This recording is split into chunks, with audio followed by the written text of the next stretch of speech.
Good afternoon to our honorable guests today, renowned scientists from various educational institutes in our audience. I am Mehbushan, an integrated MS student from ISA Kolkata, will be your host for the 10th edition of the Coronavirus webinar series. Similar series have been and continue to be conducted all over the world, but our main motto, to reach out to people who do not belong to the background of biology or life sciences, is what distinguishes us. We feel that there is a need for such programs so that people can grasp the basic knowledge of the current scenario and clear any myths, confusions, and misunderstandings that prevail. This is an attempt to present the scientific background of the pandemic in a simplified way with the help of top experts in the field. I am delighted to welcome our esteemed guests, Dr. Gyaneshwar Chaubey and Dr. Prashanth Suravajhala today. Dr. Gyaneshwar Chaubey is a professor of molecular anthropology at the reputed Banaras Hindu University, Varanasi. He is interested in the demographic history of Southeast and Southeast Asia and their role in the world peopling, and perseveres to understand the complex disease genetics of Southeast Asians. Dr. Prashanth is a senior scientist at Birla Institute of Scientific Research, Jaipur. He obtained his Ph.D. from Aalborg University, Denmark, and went on to gain more than 7 years of postdoc experience across 4 different laboratories before joining in 2016. He is a well-known name in the field of systems biology in India today and has interests in exploring the unknown and known regions in the human genome and works on top-down systems biology approaches of hypothetical proteins. I would now like Dr. Chaubey, who will be talking to us first about SARS-CoV-2 and our genes, an Indian perspective. Thank you, Mark. My namaste to everyone. So it has been a pleasure to be here, and let us have some understanding about what genes we have. Some of them say that we have genes which is trying to help us to fight with the coronavirus, whereas some of the studies also support that we are more susceptible to the coronavirus. So there are a few studies we are trying to understand that how these studies are bringing some of the new perspective about coronavirus. The problem with this virus is like it is too fast, and the time is almost 7-8 months we are experiencing it, and usually a scientific study takes almost minimum an year to complete, and maximum usually 3 to 5 years. Usually we complete a study and publish a paper. So with this we are lagging behind, and problems are more than answers, but we try to simplify things and try to make things easier so that you could understand. So let us I have few slides where I can show you a few of the things that is more related with some of our work, as well as some of the work which we have done in collaboration with Prash and Dr. Keshav Singh. So let us start the presentation first.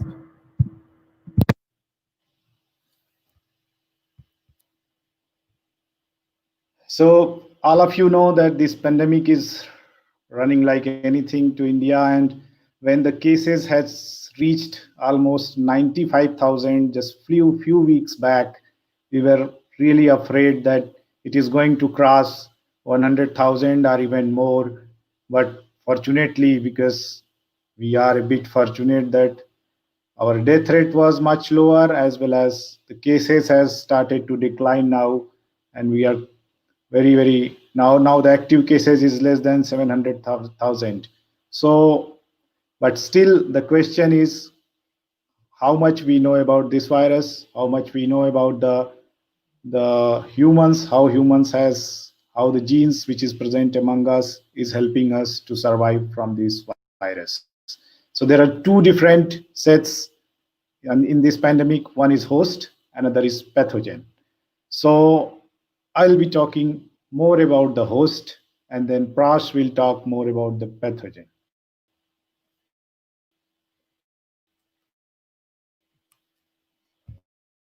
So if we look the virus phylogenesis, brilliant scientists are there. They are adding like hundreds of sequences every day, and they have initially they have given different names like A1, A2, B, like as we do the name of the haplogroups in the mitochondrial DNA or Y chromosomal phylogeny.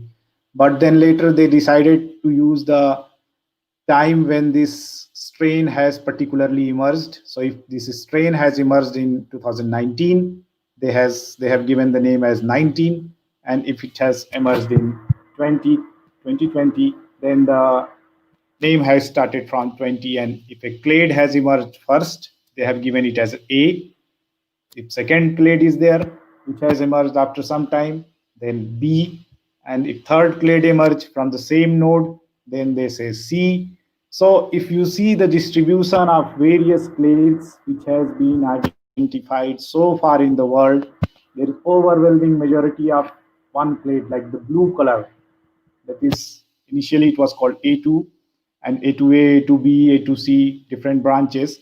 But here the name has been changed. Here 20A, 20B, and 20C. So these three clades are actually overwhelmingly present into the whole world. So this is the most successful strain of the SARS-CoV-2 at the moment, which is present into most of the world people, and that is infecting. That is the most infective strain. And if we look the virus phylogeny into the Asia, the bigger green color, light green color ones are Indians. So you see the Indians are almost everywhere except the plate called 20A. All the plates are having the Indian samples. They are present everywhere. So, and there are few studies which shows that the incoming of the virus strain to India was not just Wuhan. There were several coming from Europe, several coming from United States. So that time there was continuous coming and ongoing of the people, and they helped to bring the several strain of the virus into the country. And one of our students started to compare different strains into the state-wise as well as to the various countries. And one thing you need to look the Tajima D's value. When Tajima D's value is less negative, then there is a case of strong positive selection. And if you see the statistical significance values, they are in the most of the states, in most of the regions, they are statistically significant. So it means that there is a strong positive selection working on these viruses. We are again adding some more sequences and trying to see if the virulence and the positive selection of this virus is connected. And if we add few lines about this virus, then we can say this is highly transmissible. So far, we have not seen such a complicated kind of virus in the human history. Maybe there were before, there was no writing system or there was no record system. But in recent 2000 years, we have not seen such a complicated kind of virus. It is a RNA virus, as you all know, around 29,000 base pair of sequences that is present into this virus. And roughly there are 2 mutations. They are happening every month to this virus, which is like 4 times less than normal flu. And that is why many of the scientific group, they are thinking that the adding vaccines which be much more helpful, because the mutation rate is slow and there is just one strain of the virus which is most successful in the world. So at least we could be able to protect us from this, which is most versatile virus. But there are other coronavirus strains, and we never know that in the future if they start to expand in the same way, that is the nature way. So we have to see that how nature works in the future. And there are few information about the antibody, because this is the protection which is going to be used for a country into the second wave for any of the nation. So nobody knows that how long this antibody is going to finish. The SARS-CoV-1, the previous virus, the antibody was finishing almost in 3 years. ICMR said that for SARS-CoV-2, the antibody is finishing in just 3 months. Some some of the studies also support that it is going to finish in 7 months. So still we never know that how long the antibody is going to help us to survive from this virus. And there was a study recently which showed that the average mutation, if you take two virus samples from the world, the average mutation per sample is 7.23 mutations, mostly in most of the samples. Some of the sample also has a mutation variation of almost 15 mutations from another sample, but they are very rare. Most of the samples, they carry a mutation which is like 7.23 mutation per sample. And if we see the infection rate of this virus for other countries, the R0 value is like a person infects more than one person, and how many person a person is being able to infect. So in case of India, it was almost all the time less than 1.5. Now it is less than even 1. Before it was 1.3, 1.2, it was varying. But for some of the countries, like for China, it was 3 to 5, and even for Europe, it was 2 to 3. So the rate of infection for this virus was varying into different continents. Fortunately for India, it was much lower. Nobody knows that what was the region, but still people are working in this direction.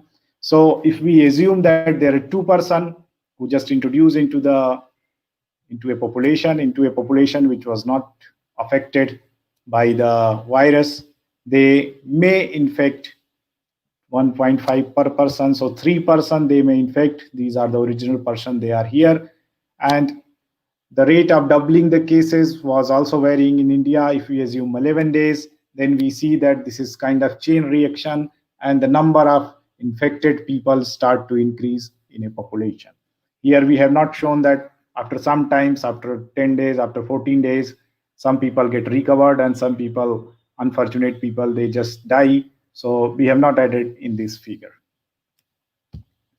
And initially, it was shown that this virus was directly affecting the lungs, but after a few months, we would able to know that there are wide variety of human cells on which this virus is attacking and also affecting. So this is another problem which we are suffering from this virus. Even after the recovery, some of the organs, they fail and then the person dies.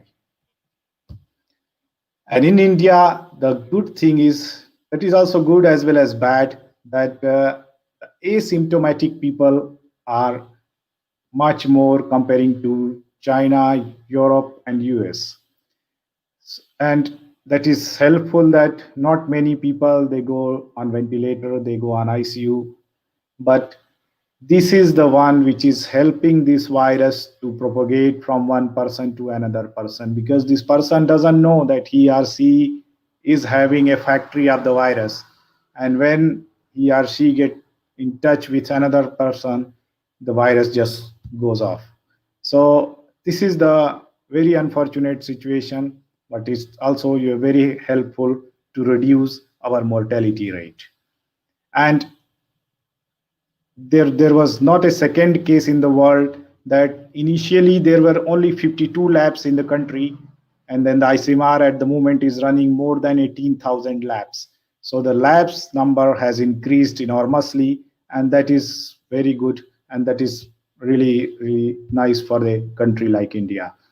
And initially we did not know that how it was working and how this virus is affecting various people, but as soon as the Indian government has learned that the diabetes and cardiovascular diseases, people who are having these kind of diseases, they are at much higher susceptibility rate, and they are dying much more, and then the frequency of death is much more in these people. They have added an advisory to keep out these people from the infection, and people who are also having these kind of diseases, they also remain much more careful. So in this way, this is also a one way that helped us to reduce our mortality. And when we come back to the genes, there were few reports. They were saying that there is a gene which is present on the X chromosome, ACE2 gene, that is the receptor of this virus. And the variation in this gene, the mutation which are present in this gene, they may change the COVID-19 susceptibility.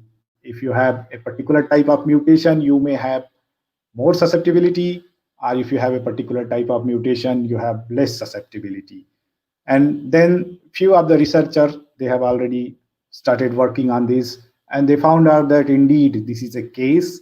And because of this, or because of the polymorphisms which are present into this gene, they may affect the susceptibility of the population. So we worked in the same direction. We tried to look this gene into different world population, and then we observed some mutations which might protect to the people and reduce the susceptibility. And then we looked this mutation variation over the all of the Indian states, and also compared this with the various cases present in the states as well as the fertility rate. And the AC2 expression, if we have a decreased level of AC2 expression, that might increase the severity of the diseases. So the expression of AC2 should be higher to reduce the susceptibility of a person.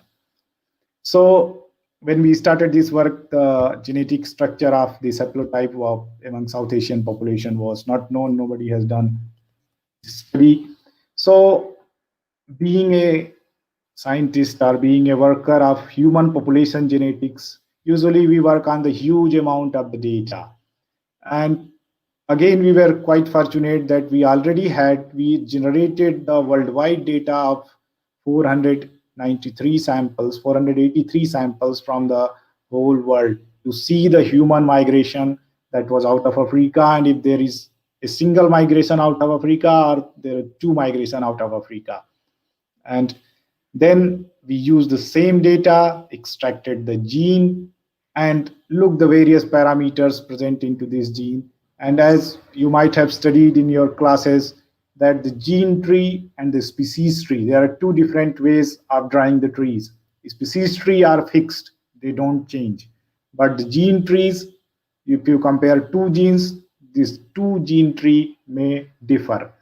So our first question was, as we know from the genetic studies that the South Asian population, the Indian population, they usually show more closer genetic similarity with the Europeans if we compare them with the Southeast Asian or East Asian population. So there are two groups. South Asia is here, East Asia is here, and Europe is here. So whenever we compare South Asian, they show more genetic similarity with the Europeans compared to East Asian or Southeast Asian population. But for this gene, the result was quite surprising. And we found out that the South Asians show a more closer genetic similarity with Southeast Asians, and these are the Southeast Asian island population, these are the Southeast Asian mainland population, these are the Siberians, and American are here because they share the European as well as the East Asian ancestry. Siberian also show European and East Asian ancestry. So here we got some knowledge that there is something going on in this gene. So we went back again, tried to look the polymorphism and also the haplotypes, because one haplotype contains several polymorphisms, and usually when there is a positive selection, the same amount of haplotype, the same size of haplotype pass from one generation to another generation without any recombination. So here there are three parameters. One is genetic distance on the left side. On the top side, there is the population variations, and third is the within population variation. So all three parameters we compared, and here we see the West Asian, they show quite distinct from everybody.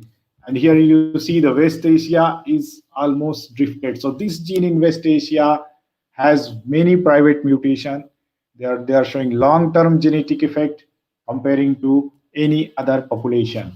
And if we see the variation in the population, the South Asian, Southeast Asian island, Southeast Asian mainland, Siberian population, you see this is a lighter color, and some of Southeast Asian mainland has almost very less amount of diversity in this gene. It means there is some kind of positive selection is going on in this gene in this region, and there could be some mutation, there could be some haplotypes which is connected with these mutations. So to look the haplotype, we use the network-based analysis. That is a very beautiful method where one can look and compare various haplotypes and the haplotype sharing methods. So here we have given just three names: haplotype 1, haplotype 2, haplotype 3, HT1, HT2, and HT3. And these different colors shows the different regions, the mutation, the haplotypes present into different regions. One thing you can clearly see that this haplotype 1 is differing from haplotype 2 and haplotype 3 in having the maximum number of European samples. Here you see this is the biggest bunch of European samples. They are present here. There are several mutations which are present here. I did not list them, but the prominent mutation which are actually more responsible for adding a haplotype, I have added these three mutations. One mutation is here. Many of them say that the first mutation is actually increasing the susceptibility of a population against this virus. This is still unknown. We are trying to add more samples, and here you see that this mutation only carries the population which is present into Europe and America. But there is another mutation which is reducing the length of haplotype. Here you see the haplotype is the mutation length of haplotype is much bigger. But as we go closer to haplotype and haplotype 2 and haplotype 3, we see that the number of the branch lengths are getting smaller. And here there is a one mutation, RS4646120. This mutation is giving haplotype 2, and then there is another very famous mutation, 2285666. This mutation is giving the haplotype 3.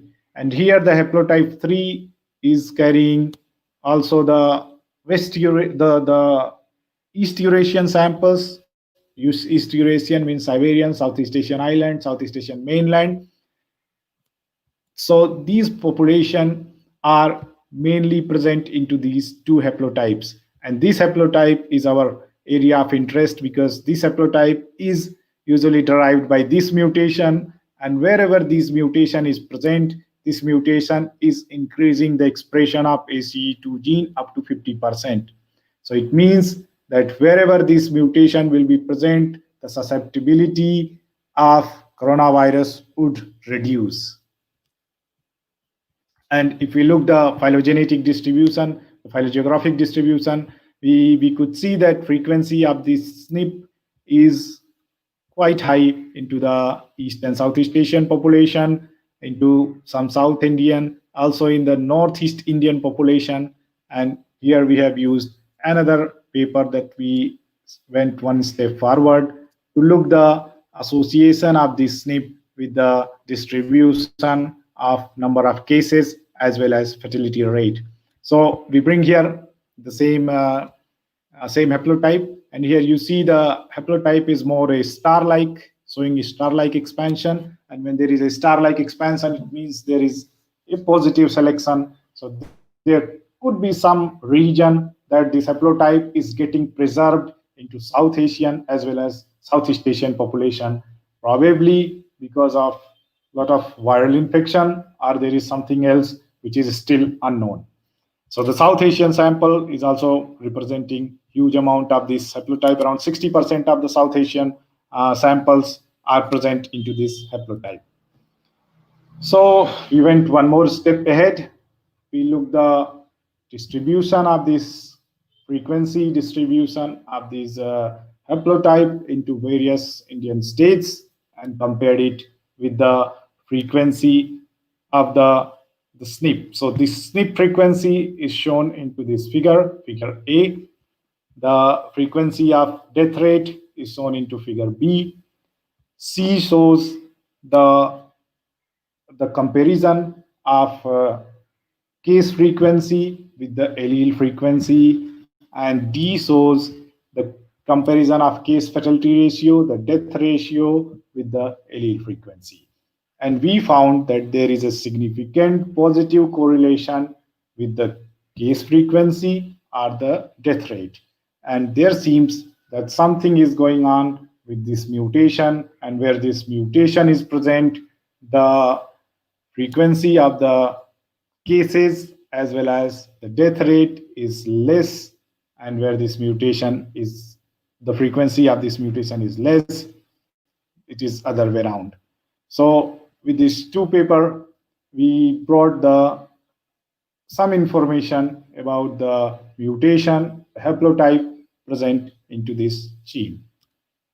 So I would like to acknowledge Dr. Keshav Singh, Prash, with whom we started working initially, and then the ideas came slowly, stepwise, and we completely moved from the human population genetics to human defense mechanism.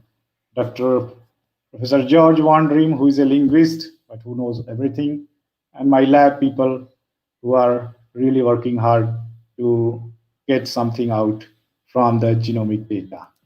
Thank you very much. Thank you, sir. That was a wonderful talk, and I'm sure we all gained a lot from it. I would now like to request our other guest speaker, Mr. Suravajhala, who will be talking to us about the system's understanding of COVID-19. Yeah, thank you very much, Mahek. Thank you very much, Professor Gyan. That was a wonderful talk, very enlightening talk, and that has set a wonderful start for this webinar series. Thank you so much. So what I'm just going to emphasize broadly is about the kind of problems and challenges. I will probably split this particular talk into 4 subsections. But given the wonderful talk that Gyan has already inserted, I'll skip about the introduction about the SARS-CoV-2 and other stuff, but straight away discuss about 2 other important aspects that our group has been have been doing over the last 7 months, ever since this COVID-19 has come up into fore. So the part 1, we would try to emphasize on the drug candidates, the efficacies and the pathways, and most importantly, there could be another third receptor called interleukin 17 or interleukin 17A as a special case. So, from Gyan's talk, you pretty well know how different haplotypes do exist. So, one of the most important things with this novel coronavirus or SARS-CoV-2 is at some point of time it played similarly and yet differently. That's because the origins with which the haplotypes exist across these particular sequences has built up an enormous variation. So there are different phylogenetic clades where certain certain mutations are probably written off only for certain clades, or maybe in nature there could be some evolutionary stress where certain haplotypes do exist only for some subset of population, and that is one of the reasons why this subtitle of this particular slide says that the novel coronavirus clades similarly and yet differently. So, you know how SARS-CoV-2 has come up into picture, right from the bats, as natural reservoirs, and there could be some other intermediate hosts like the civets, and then it resulted in attacking the humans as a host. But the most important thing with SARS-CoV-2, unlike SARS-CoV-1, is that SARS-CoV-2 harbors, of course, the hypothetical open-reading frames, which we call them as the known unknown regions. So when I say the known unknowns, the knowns are nothing but where the proteins or the gene names are known, and the unknowns are nothing but the functions are not known. So when we say the known knowns, it might be the genes that are known, but the functions are also known. But here, we are talking about the known unknowns because many of these particular open reading frames are hypothetical in nature. We don't know what functions, these hypothetical ORFs, does. Hence, it is called as the known unknowns. So about 71% of the SARS-CoV-2 genome harbors these hypothetical open reading frames. And we know only what 25% of this SARS-CoV-2, works. And that's one of the reasons why, we are not able to identify, affable drug candidates for this. So coming to my basic baseline question for this particular slide. So the difference between SARS-CoV-1 and SARS-CoV-2, which we have observed with Professor Keshav and Professor Gyan, is that ORF3b is literally absent in SARS-CoV-2.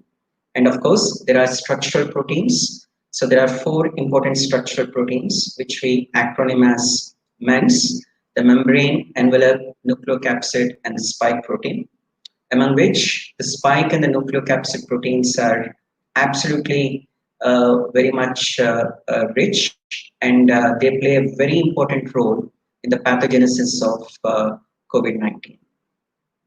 So when the sequences crept in, when the genomic sequences of SARS-CoV-2 crept in and when they were sequenced and updated in GIS AID, one intriguing question we asked was, are there any of these particular sequences that can be better interfaced or that are at the interfacial epitope targets? Which means if there is a sequence like this, are there any residues across the length and breadth of this 29.3 kb SARS-CoV-2 genome that would probably invite another drug or ligand molecule to bind to that? That was one basic question we probably asked. So to check that, of course, we used BepiPred because these are all the tools that would let us know what are the B cell epitope targets at the length and breadth of these sequences. So we started with the 4 structural proteins, the membrane, envelope, nucleocapsid, and the spike proteins.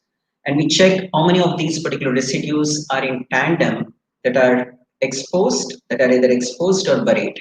So if they're buried in the groove, so these residues are hidden, so we cannot identify or consider these particular grooved or buried residues as epitope targets. So only the ones that are exposed on the surface to the length and breadth of the genome are considered, better candidate surfaces. So this is what we mean by E and B here. So as you could see here, and we also check whether or not they're tandem. When I say tandem, so if there is 1275 residue with the residue aspartate here, so it is buried. But 1276 is exposed, which is isoleucine. 1277, which is again exposed, and 1278 phenylalanine, which is again exposed. So if there are such exposed residues, that would really play a very a crucial role. So that was what we walked through the entire SARS-CoV-2 genomes, and we observed that among the structural proteins, the nucleocapsid has no tandem exposed surfaces. Whereas if you see the other structural proteins and other ORFs, including ORF7A, they have viable exposed surfaces that are absolutely tandem.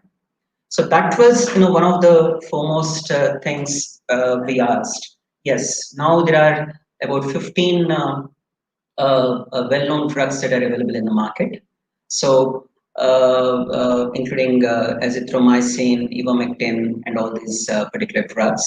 They have been vividly used for drug candidates, for various viruses, but not for SARS-CoV-2. A couple of them were tried for SARS-CoV-1, the erstwhile predecessor, which was known since 2004. So this was the first paper which my wife Renuka and I collaborated. She's a biochemist, although we have been biologists, we never worked together. So we thought, why not, we work together, sitting at home. This was ably supported by Abhinav Parishar and also Govindarajan Padmanabhan, who is the next director of IISc. And of course, this was not possible without the help of Professor Kavikishore and Professor Giri as well, who helped us understand the processes of how curcumin is. So what we simply did was we had these 14 well-known commercial drug molecules. We have taken curcumin. Curcumin is a small chemical, that is produced from turmeric. The bioavailability of curcumin is less known, and it is not soluble in water. It is only soluble in either milk or milk-based, dietary-based products. So that would really ask us whether or not if curcumin can really bind to these particular, SARS-CoV-2 surfaces, or at least these particular 4 proteins. So we did a simplest drug docking. So we developed certain drug complexes for this. And what we basically observed was we have taken all the 4 structural proteins, the MENS, the membrane envelope nucleocapsid, the spike protein, and also the non-structural proteins. The non-structural proteins are primarily the NSP10, which is a well-known candidate, which we thought because it has those exposed surfaces, which I was telling you in my previous slides. So in comparison to the well-known 14 drugs, curcumin was shown to be closely associated with ivermectin, because when we develop such drug complexes, when we check whether or not these particular compounds have got an affinity for this particular SARS-CoV-2 regions, there are 2 important things whenever docking is done. One is which we call it as the inhibitory constant, which is measured in the form of Ki, and of course there is also Cmax. So how much amount of time the drug is available inside the host, that would keep on attacking the SARS-CoV-2, so that SARS-CoV-2 gets disintegrated.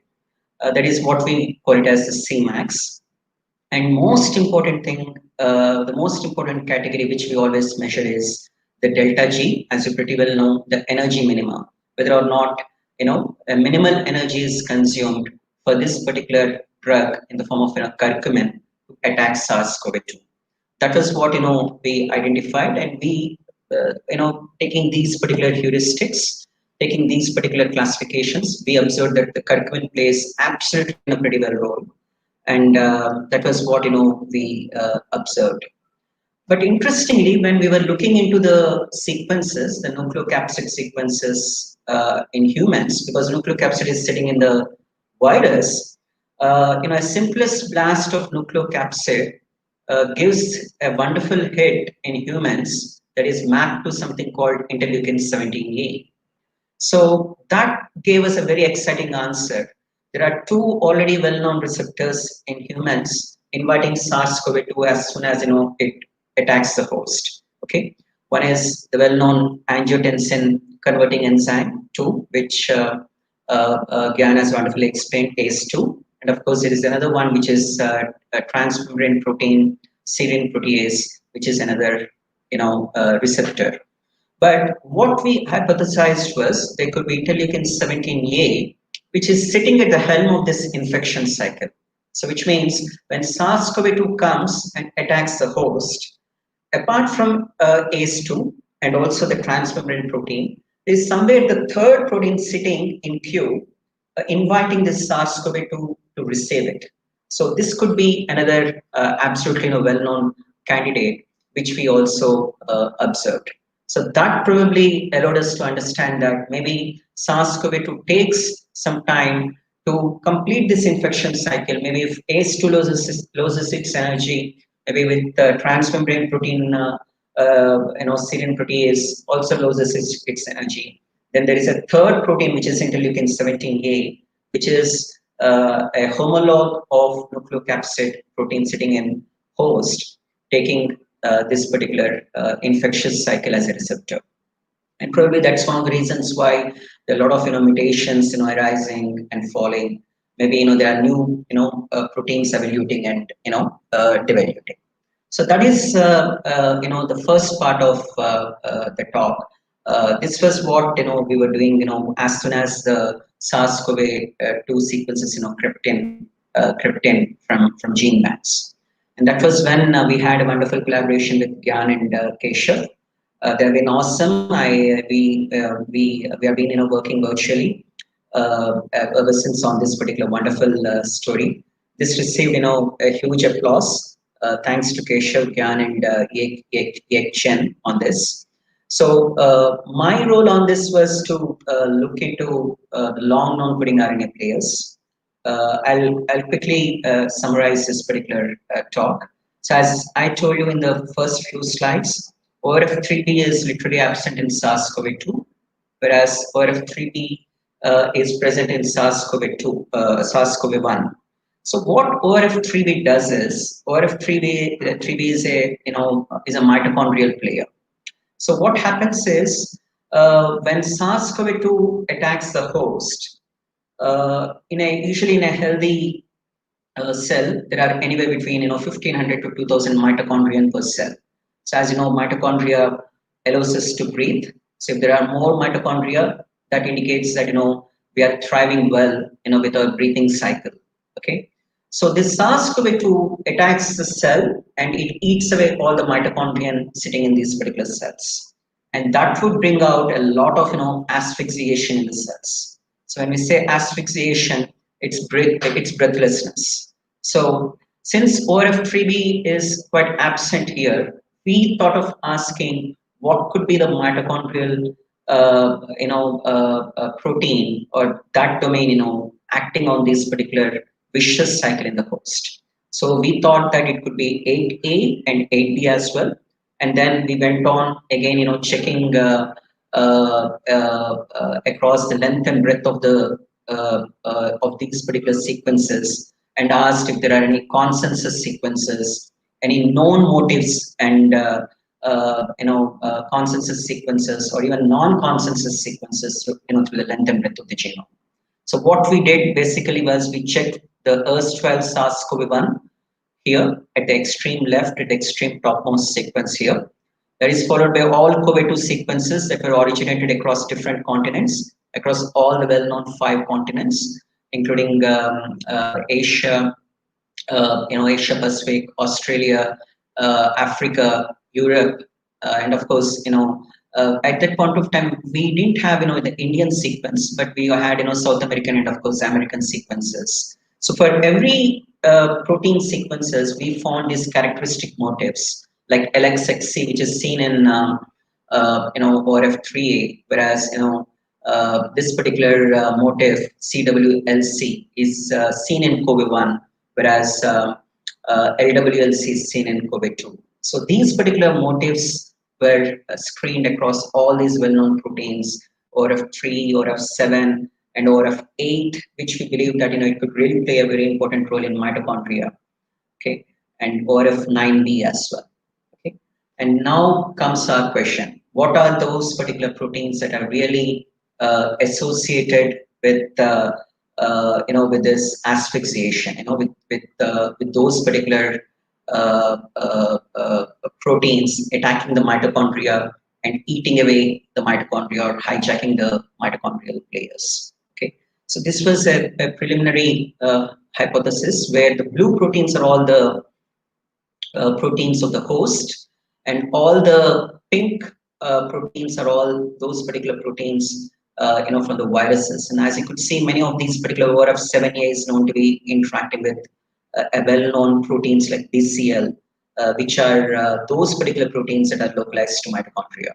So it cannot be ruled out that there are many proteins that are attacking the human host, and they might really play a very important role in the crucial pathogenesis of this particular SARS-CoV-2, finally giving rise to this COVID-19 disease. Okay, so this was the hypothesis overall.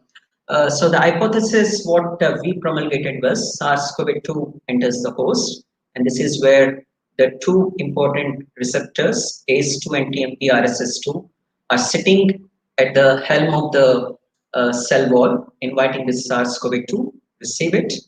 And this is where the viral RNA integrates and the mitochondrial manipulation takes place. That's where the mitochondrial hijacking takes place. So here, we have two important types of RNA. One is the viral RNA and the so-called non-coding RNAs, primarily the long non-coding RNAs sitting in the host, okay, sitting in those in the humans, per se. Okay, so one important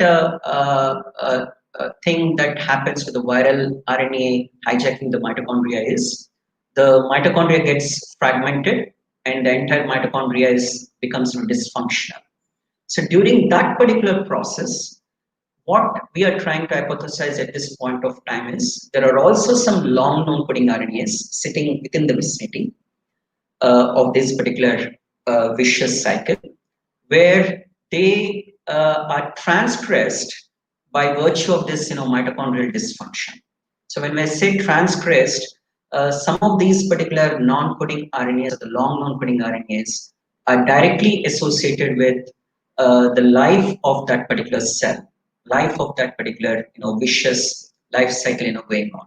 Okay, so this transgression story is still being built up, and this is probably one of the reasons why the SARS-CoV-2 is seen more in men, and probably that's because these 4 long non-coding RNAs which are associated with this transgression, they're highly expressed in tissues like prostate and scrotum. Okay, so these are all the very important things which we really wanted to think. We are completely working on this. This is in the manuscript with Gyan and Keshav towards this. So in conclusion, we can say that there are some similar in COVID-2, and COVID-1 and COVID-2 regions show similarities to long non-coding RNAs, which I've certainly described. So these unknown or the known unknown regions are mapped as something like long non-coding RNAs. Okay, and these are the long non-coding RNAs which I've described here. And the hypothesis is that the long non-coding RNAs are associated in response to virus infection, and which in turn would facilitate the hijacking of mitochondria. And the other story which I haven't really delved here is from those exposed residues. Every time we need not target antibodies for these residues or affable drug targets. We can even design aptamers. Aptamers are nothing but small molecules which are highly specific, if not highly sensitive. They can also be targeted to these particular exposed residues, so that an affable drug candidate can be identified. So as of now, the other story which we are trying to develop is NSP10 aptamers, and as well as the nucleocapsid aptamers, which we are currently working. This can be done only when we have the metatranscriptome analysis done, which unfortunately, ours being a not-for-profit institute, we cannot, we're not getting the sequences, the raw reads, from about 3,900 sequences, that are published from India alone. If it were a government lab, we could have gotten those raw reads, and then, we could have identified, better interfacial residues for this.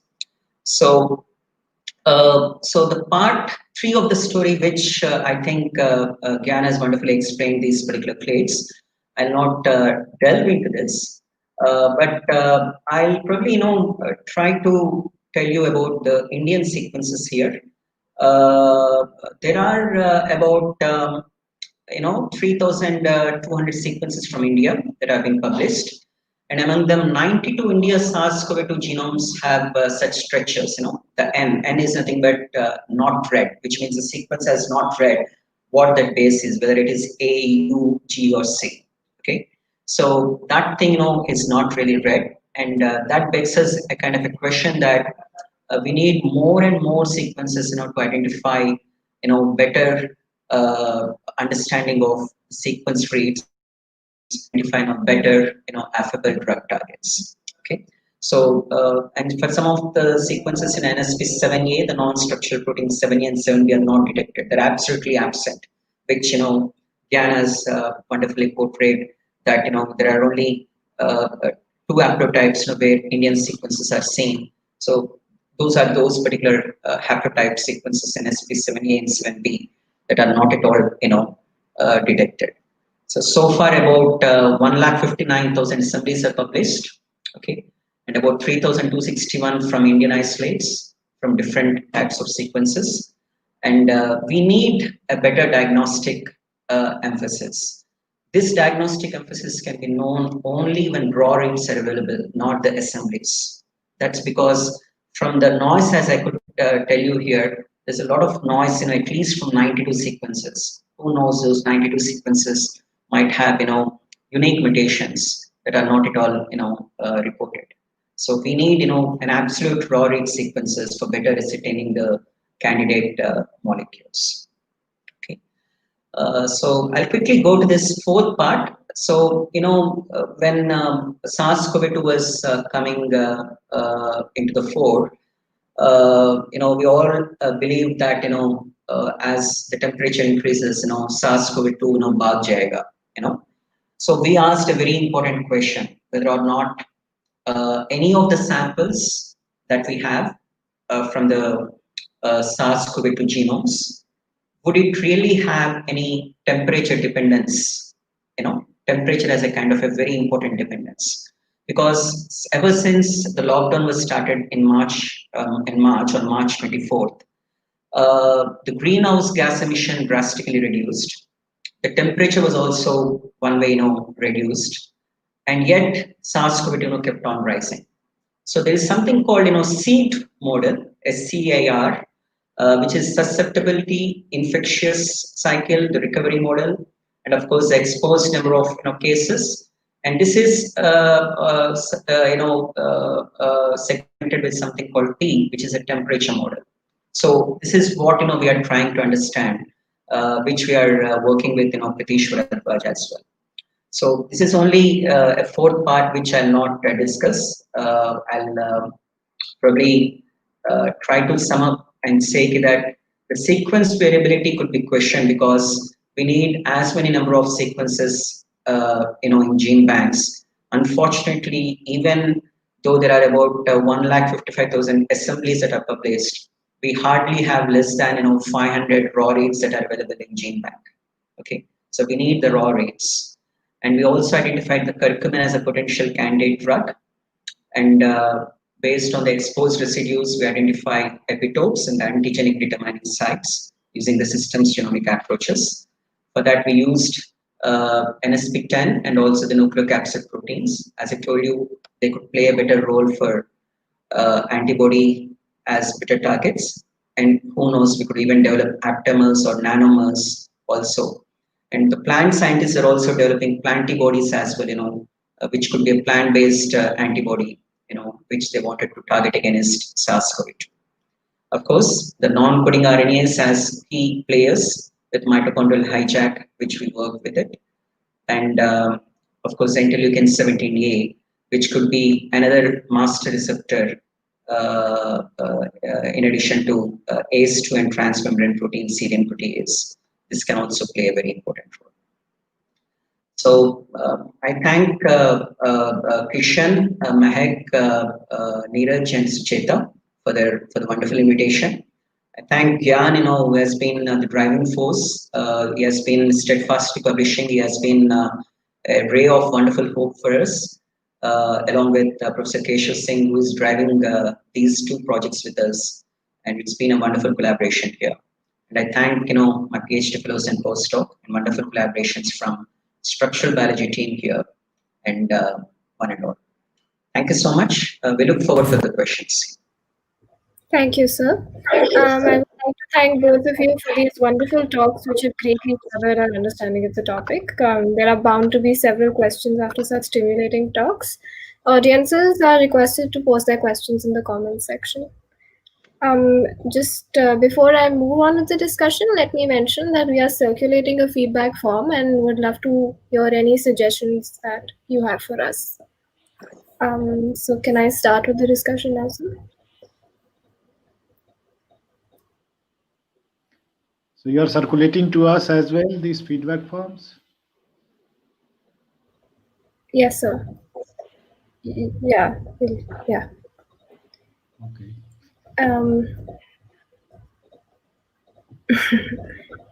So can we start with the discussion, sir?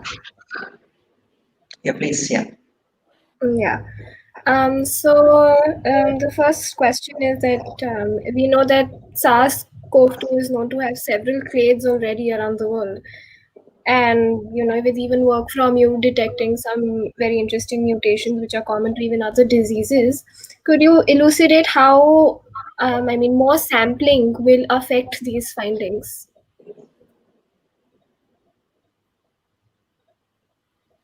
Sampling of virus or sampling of human? Both. Ross, please. Yeah, I think here sampling of virus is probably not important anymore at this point of time. If you may ask us, probably if you have the samples from the host, that would probably allow us to identify how these the so-called affable drug targets could really be on the anvil, which we have been discussing, and that would also allow us to identify more number of mutations at the helm, which Gyan has wonderfully exploited those haplotype based studies, because we hardly find one mutation which is making a huge havoc. So maybe if we can get more of these particular samples from the host, that would give us a proper story. Second thing is sampling, of course, plays a very important role. But one important thing which I would like to emphasize is we need meta-transcriptome studies as well. So far, what we are getting is only the so-called metagenome, which means we take the sample and we'll get the genes inherent to both the virus and the host. But we don't know whether or not uh, how many of these particular genes are differentially expressed. If we know that, that would probably allow us to identify, take up, the differential expression studies, probably knock down or knock out, or even, check the mutation-based case studies and identify, better findings. So this was my say. I hope that answers. Yeah. Yes, I would like to add few more things that at least for India, we need both of the things as well as, I mean, virus as well as humans. So virus, like for example, from UP, we don't have hardly, we have like 20-25 sequences in the database. And UP, the distribution of this virus, I mean, the area where the virus is distributed is huge. And but we don't know the nature of the virus and the phylogeny of the virus. And if we compare like Europe and United States or even the East and Southeast Asia, they are at much better way to understand the virus phylogeny. But here we don't know anything. And for India, we can collect the samples, but who are going to sequence it? That is the another problem. So we need like a big consortium where like how the government has handled the whole pandemic is really very nice. We know that they have spent a lot of money, but we request them to use some of the money as well for these kind of projects where you could sequence some of the like really people who are really get affected, people who are moderately affected, and people who are not at all affected.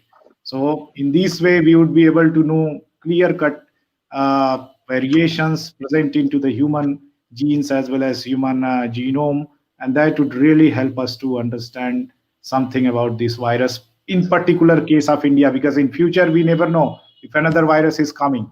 So if we have already a pipeline designed for that, we can just straightway attack on that. Otherwise, we would be just like testing. That is not going to help in future. Thank you, sir. I think this also sort of covers our next question, which was like what kind of a role Indian population data will play in the analysis of the pandemic, given we've been hit the worst now, almost the worst in the world, and our population size is huge.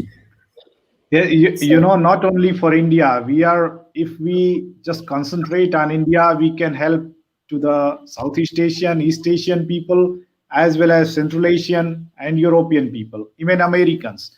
Because the Indian genome, if we look into the different groups of people, it's really enormous everywhere.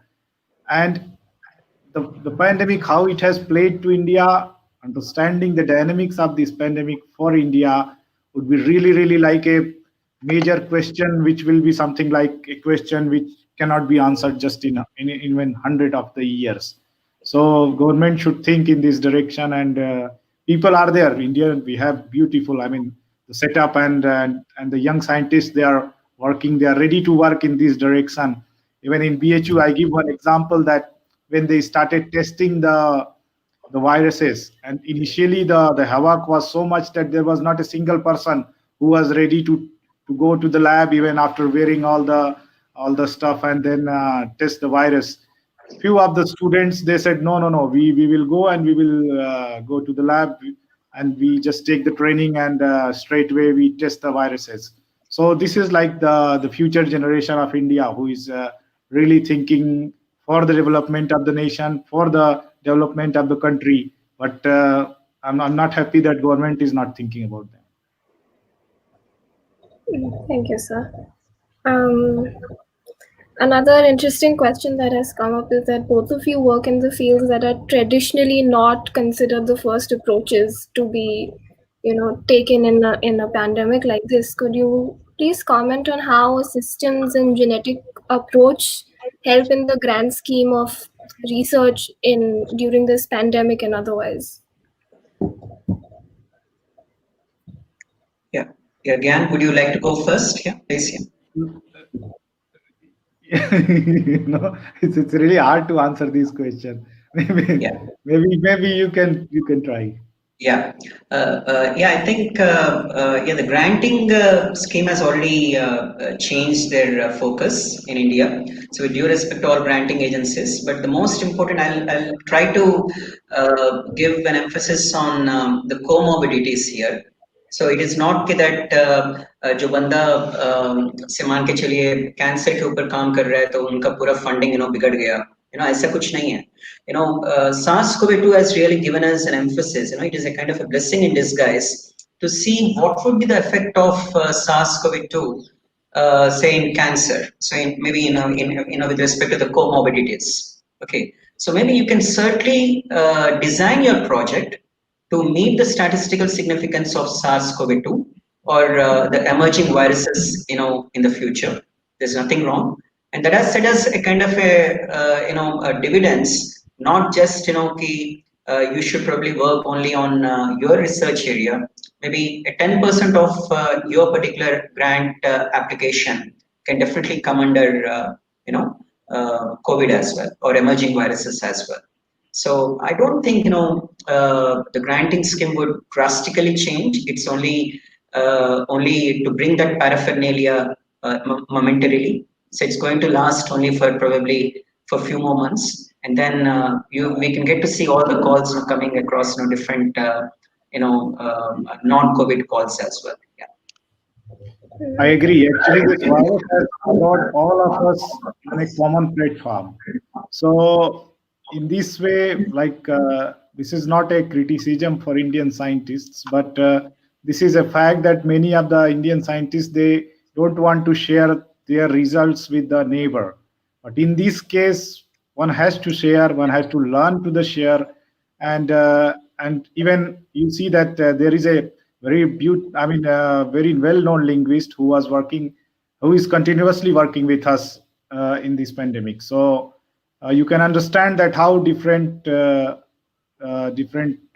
areas of work could combine and join and make something really new, which a virologist or epidemiologist could not do alone. Yeah, very well said. In fact, that also brings us, the 3 C's, which we would always discuss, which is, collaboration, convergence, and consistency. So if these 3 C's are there, this is absolutely amazing. That Gyan has got a linguist who is working with him as a collaborator, which is absolutely a new facet, to genomics, a new facet to anthropology based, research, that is driving this. So we need, crisscross collaborations and most importantly, openness. We need to publish research openly.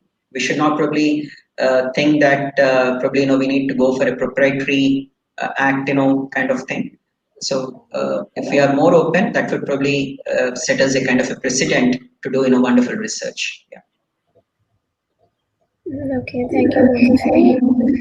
There's this another question that has come up, which is how do you think the current treatment strategies can be changed in lieu of your studies on the mitochondrial hijacking hypothesis? Yeah. Gyan, would you like to take a place? Yeah.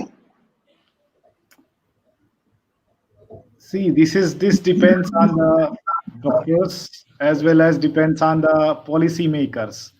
We are not the direct policymakers who either tell somebody to work in any direction. We just publish things at least to so that the things could come in the light of these people and they take the decision. I don't know. We can change somebody or we can inform somebody to bring some changes. What do you think, Prash? Yeah, I completely agree to what Gyan says. That's a wonderful point. In fact, we as researchers, we cannot probably direct that particular statement or sentence. But this mitochondrial hijacking story, I still believe that although we have hypothesized it wonderfully, it is still in infancy. It needs a lot of experimental work, some knockdown studies, which Professor Keshav is working on it. So even to understand the treatment regimen for that in targeting certain mitochondrial players like USP30 or even the non-coding RNAs which we have identified, it would probably take at least 1 to 2 years until we completely finish that knockdown studies and then take it forward towards the treatment regimens. Yeah, thank you. Thank you, sir. There's another question from the audience. If mutation is one of the challenges towards efficiency of vaccine, then can we say that the antibody generated in COVID-19 patients will be ineffective if the patient is reinfected with the mutated version of the virus? See, the mutation of this virus is much more slower than even the common flu virus, almost 4 times slower. And also, if we look to the variation into the whole world, you see that there is a successful strain, just a single strain, which was most successful. So, looking at the variation, looking at the mutation present in this virus, what we are thinking, but we never know that it is going in the same way. But looking our previous observation and our previous experience, the vaccine which is being developed is really going to work for the people very nicely. But also the antibodies, the another thing is that is again a big question, that how long this antibody is going to help us from the virus. Even if we are infected with the one strain, what would happen if second strain would come? But usually what has been seen for the previous infections, we see that the one antibody is enough, at least for the strains which are present into the world so far for the coronavirus. So these are the updates, but maybe some new updates come into the future that could add more into this question. Prash. Yeah. Thank you. I just don't have any comment on this. I think wonderfully inserted by Gyan. Yeah. Thank you both. There is a question about curcumin, as you mentioned, is a possible drug, or is docking. I mean, the docking studies show that it interacts with SARS-CoV-2. So, could you tell us the advantages of using these kind of compounds? And yeah, the best advantage, which I certainly told you, is it's a natural so-called drug. It's a natural compound, and it is available. Although it is available in smaller components in turmeric, it can herald a drug market towards herbal medicine, which Many of these particular drugs are commercially available. They are either artificially produced or artificially synthesized. And most important thing is it can really bring out a wonderful value for the secondary agriculture as well.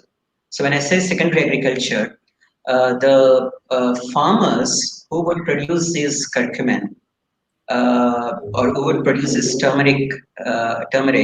So, for example, in South India, I was told that there is one turmeric species which produces very less curcumin. Whereas in Northeast, especially in Nagaland and Meghalaya, there are a couple of turmeric species which would produce higher amounts of curcumin. So the secondary agricultural value where the farmers can be can benefit out of this, that would really bring out a wonderful value. And the third one is, although curcumin was tested across different viruses earlier, like some other non-beta coronaviridae viruses, the efficacy or the delta G, which I was telling you, the energy minima was not unto the expectations against those viruses. Whereas here, with SARS-CoV-2, again is SARS-CoV-2, curcumin plays absolutely very well, and which is par with the well-known drug called ivermectin. So now comes a very important question: how to take this particular curcumin? As Professor Giri, Professor Kavikishore, and Professor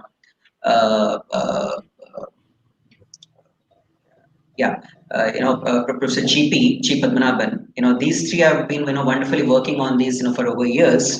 They haven't really explored the docking complexes based strategies, against any viruses. So what I could really say is this particular thing, SARS-CoV-2, in order to reach the market, we need higher simulation studies, and probably that's one of the reasons why our paper is not yet published.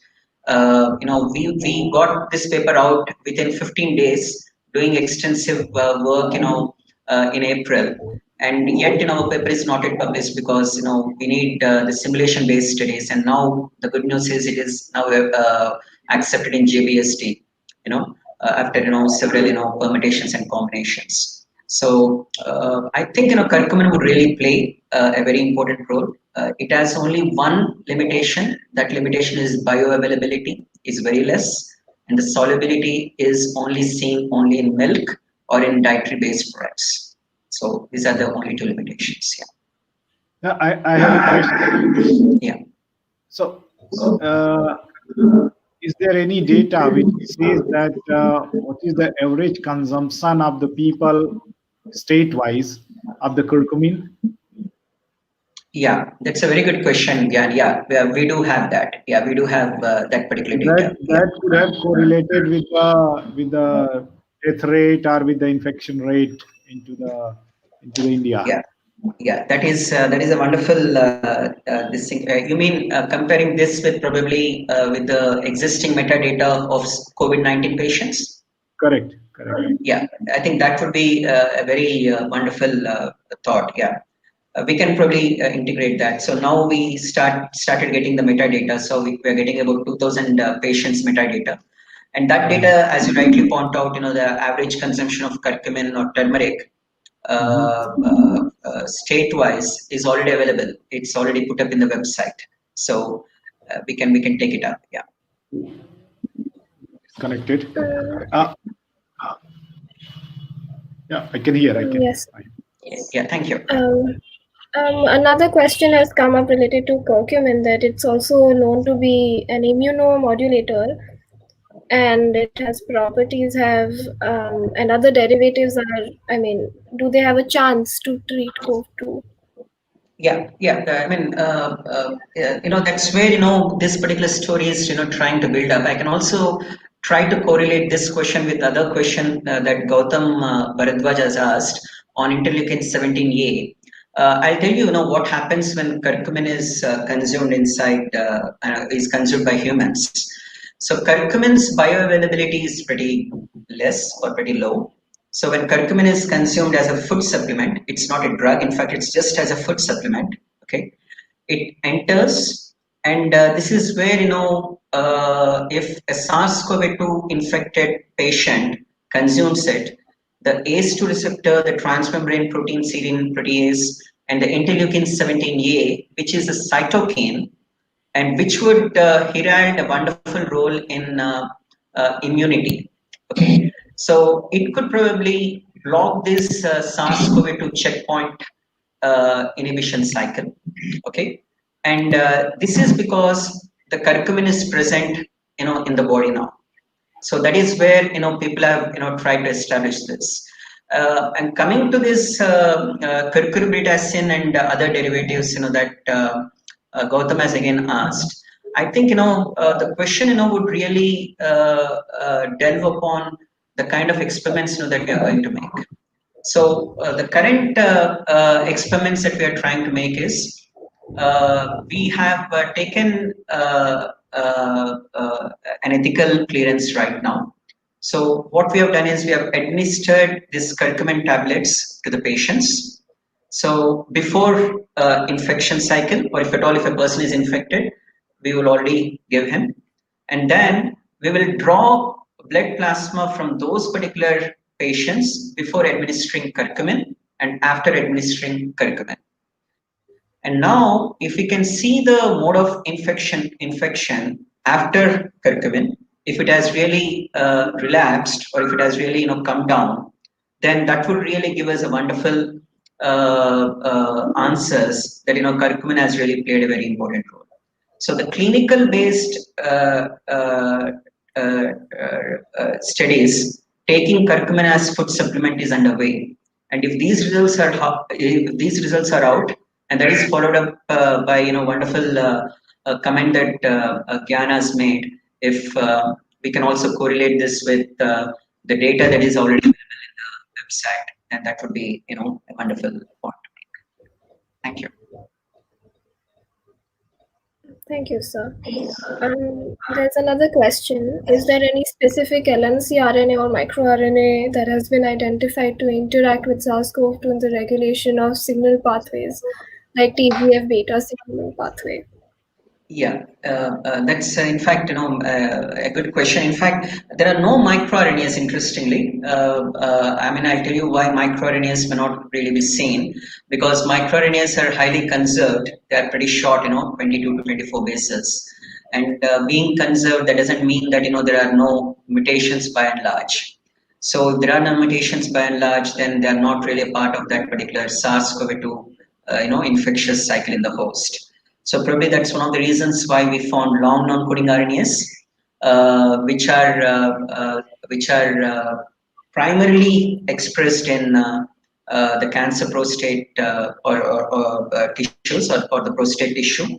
They're also primarily expressed in testis and as well as scrotum, and also the urinary bladder, especially in the males. So that indicates that SARS-CoV-2 and long non-coding RNAs have got the highest affinity. As far as this beta signaling pathway is concerned, yes, one of these long non-coding RNAs is highly associated with this TGF beta signaling pathway, but that demands an experiment to be made, which now we are trying to perform some knockdown studies in Professor Keshav's lab. So for this, what we usually take is the SARS-CoV-2 as a prototype with the vector, and then we'll have this artificial selection of all these particular proteins. One is the USP30 protein, which is a mitochondrial protein, which is known to play a very important role. We also have this ACE2, the transmembrane protein, the interleukin, and also all the SARS-CoV proteins now in the vector. And then we can do certain transformation studies and knockdown studies, which we are trying to experiment in the lab. That would really give us an emphasis on whether or not relevant pathways, signaling pathways, are associated in the regulatory aspects of SARS-CoV-2. Yeah. Okay, thank you, sir. I think this is a question to both of you. Could you please share your vision on how to deal with future disease pathogenesis? As Gyaneshwar mentioned that we never know when it's going to come next. So, how do you think? I mean, what is your vision on it? Prash? Uh, yeah, I think one important thing which is non-scientific, I think, today, we as scientists or we as researchers or we as humans are falling below the line, falling below the expectations because we are not converging, we are not collaborating, and we are not, trying to maintain that decorum of, bringing, consistency levels for bringing collaborations. I think, that is the most important aspect of non-scientific comment that I really wanted to make. That is absolutely very, very important, for us to deal with in a future pandemics. That is number one. Number two, although we are well prepared with COVID-19 right now. If you take the Indian stance today, we have got about 89.3% recovery rate as on today, and we are not even saying what would happen even if we reach 100% recovery rate. I mean, would we become immunocompromised, whether or not would we curtail the future type of SARS-CoV-2 like pandemics in the near future? That is not yet known. For that, we need a kind of, a consortia-based efforts for that. So there must be something like, a CEC or ECC, which we call it as, emerging viruses consortium platform, something like EVC or something like that. If such consortia is really started, that would, set as a precedent. It's not just, a systems biologist or bioinformaticists like me. It could be an anthropologist or wonderful, genomicists like, Gyan, who can really play a role in that. They could be linguists. They could be sociologists. They could even be pulmonologists. They could even be, medical practitioners, or even, a nursing staff who can also better understand, how this particular, viruses, can really herald, the future pandemics. So we need these consortia efforts. These two are the things. In conclusion, one is the three C's: the consistency, convergence, and collaboration.